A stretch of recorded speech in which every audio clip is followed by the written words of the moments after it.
Guns, drugs, and fireworks, it sounds like an awesome Tuesday night. Sometimes it's not great when you're cleaning out a house. We're going to go over the most common hazards that you'll find in one of these homes. It's very common for us to find firearms.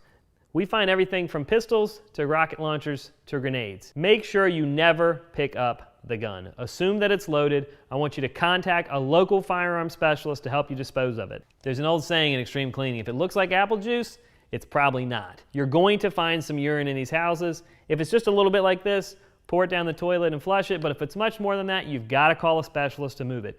Make sure you know what you're doing. Call for help if it's more than you can handle.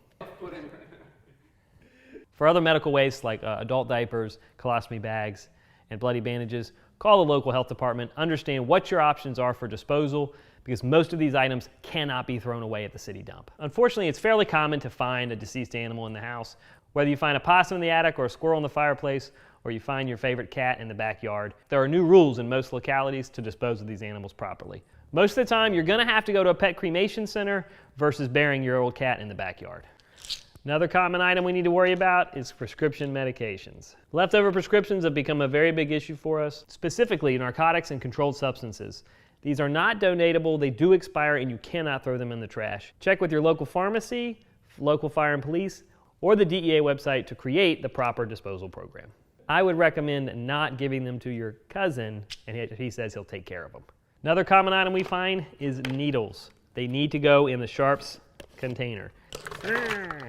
Needles, syringes, lancet, they need to go in here. If you put them in the trash bag, they can actually poke through and harm someone that's picking up all the trash. And you need to find a local drop-off at a hospital or doctor's office. Make sure you contact them to find out where they can go. If you are cleaning up a house that has lots of hypodermic needles, make sure you actually have needle-safe gloves that do exist. They're about $100, but totally worth the cost. A lot of the older generation used really dangerous chemicals for cleaning and pest control.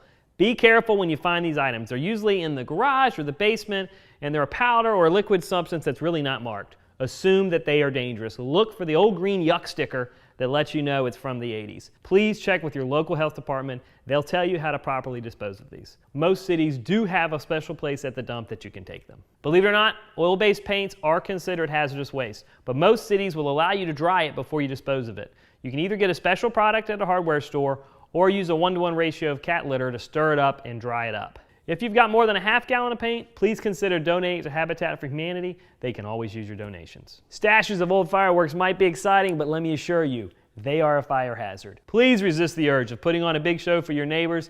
Soak them in water for a while and then throw them away. It's the only way to get rid of these bad boys. You guys want to go outside and blow these off? When it comes to any clean out, it's always best to play it safe. Even the cleanest of houses can be a minefield of hazards. If you come across something dangerous, please call an expert.